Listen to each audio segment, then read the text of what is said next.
a really good friend of mine named Patricia, she told me one time, because I was kind of stuck in that habit of giving all the time and not taking time for myself and not giving back to myself. And she told me, you need to think of this like a basket of eggs. And I'm thinking, yeah, okay, basket of eggs. I know where she's going to go with this. And she's like, now wait, just hear me out, because she knew what I was thinking, and it wasn't what I thought it was going to be. She said, every time somebody does something nice for you, every time somebody gives you something or does an act of service for you, that's an egg that you put in your basket.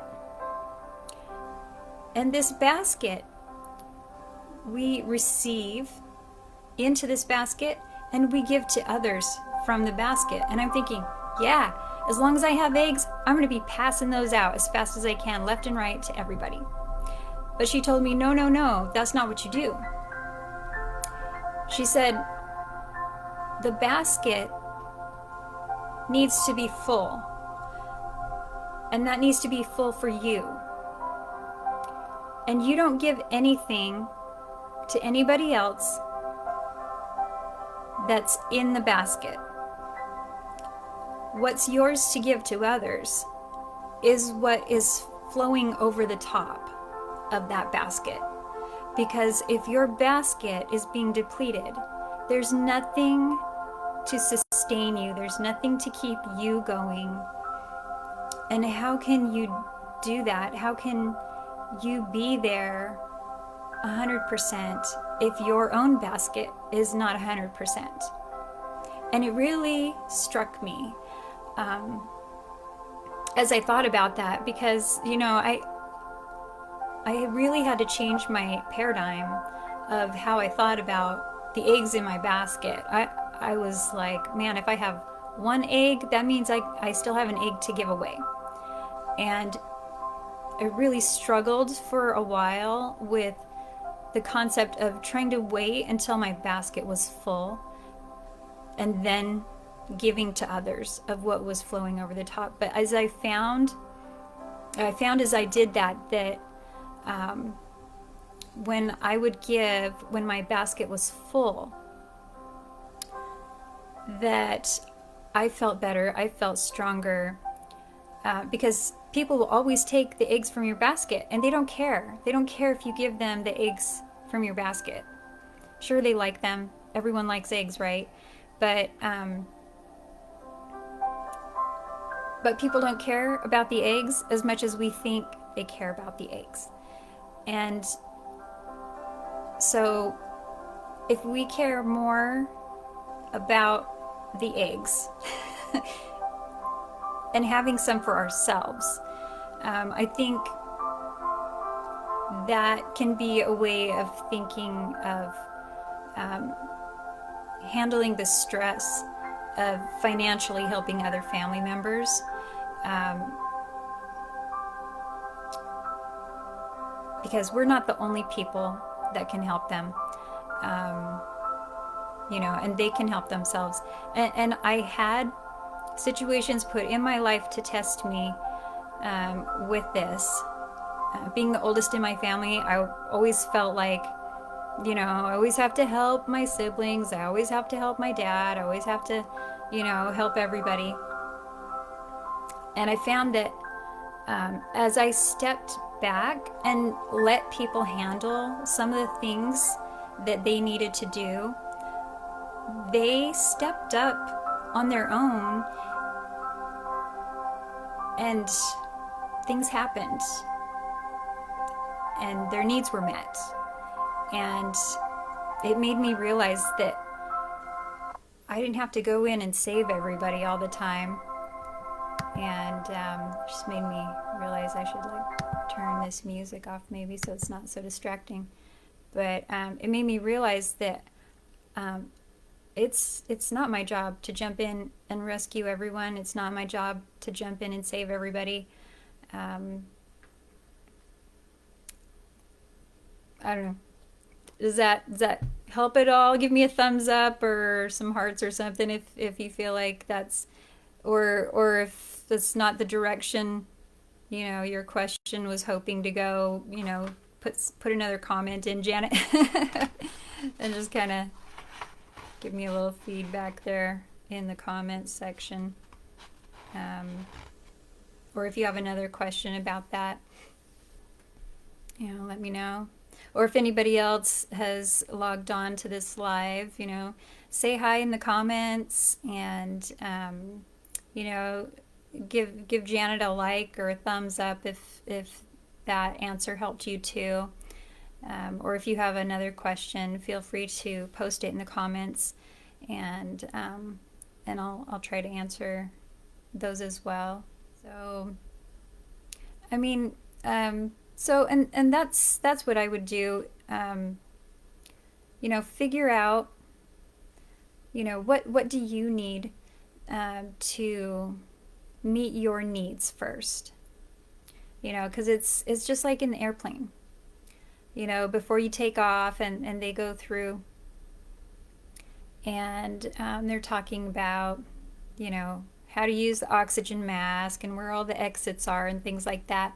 One of the first things they tell you is, if the cabin air is decompressing, that mask is going to drop down, and make sure to put your own mask on first. Even if you have small children, don't put theirs on first, put yours on first, because you can't help them if you pass out before you get their mask on. So, putting your own mask on first is kind of the same thing. And sometimes I think too, rather than financially helping, sometimes being there as a teacher and a sounding board can be very helpful for our family members that are in financial need. Helping them come up with ideas, and brainstorming things that they can do to meet those needs. I'm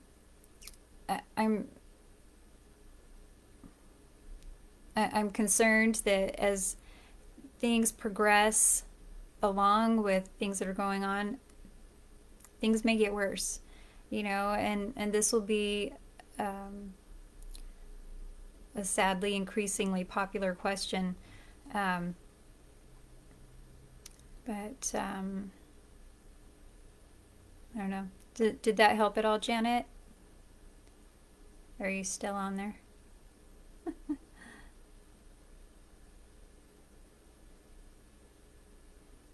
Okay. Well, while you're typing up or putting a like or something, or a thumbs up or something, I'm gonna just talk about some things that maybe can help with dealing with the stress, aside from making the choice to help financially or not. I mean, no one can make that decision but you. But I think the egg analogy with the basket and the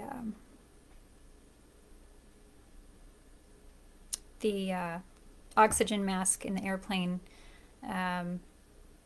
are really good analogies for this kind of situation. But for helping yourself, just dealing with the stress, I would recommend some self-help techniques. There's deep breathing exercises that you can do, and that will help lower your cortisol levels. Also, going for a walk is a huge stress reliever. It's not hard on your joints. Okay, here we go. And yeah. Good analogy about the basket. You're right. Sometimes we need to step back to allow people to step forward to help themselves. I'm gonna try that. Yeah, it's. I just got goosebumps reading what you wrote there. Um, it's scary to trust people enough to trust that they have the ability to do that for themselves. Um, we know our kids are capable. We know other family members are capable, but do we really trust them? And I think that is one of the biggest gifts that you can give someone is trusting them to exercise the skills and the talents that you have spent time teaching them and instilling in them values and dedication and things like that. And it's scary. I'd say talk to a friend, and get some of that off your chest. You don't want to talk to your family members about that. That um, that are in need of that help, or a counselor or something, um, can be helpful as well. Also, going for a walk can help relieve some of the fear and anxiety that you have while you're watching them work through the struggle of being independent and self-sufficient. Um, that's I personally have had to do that, and I was terrified. I was just terrified, hoping it would work, but worried what if it didn't, and then they'd be upset with me or whatever because I didn't help them. But I think even God does that for us. He yeah um, he trusts us enough to try to make good decisions and good choices, and sometimes we don't. Sometimes we make bad choices, and we mess up, and it hurts. We fall down, maybe we cry, and we get back up and say, wow, okay, I'm going to be more careful next time, or I'm not going to do that again. um, so that is a wonderful question, Janet. Thank you so much for asking that. I think a lot of people are struggling with that right now. And so, yeah, going for walks, talking to a friend, deep breathing, eating healthy definitely is going to help with the stress. We talked about some of those things during part one, the 10 things that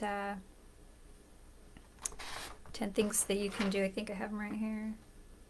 Yeah, eating a healthy, balanced diet, limiting caffeine and alcohol consumption, getting enough sleep and regular sleep, which I've not been so good on that this last week, trying to figure out all the stuff to do for these posts and things like that.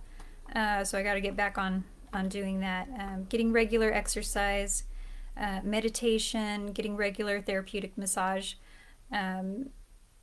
scheduling time for hobbies and fun, and don't feel guilty about taking that time for yourself to have some fun, because that is an important essential need to do that the body has, and that the mind has, and it can be things that cost money. It can be things that don't cost anything.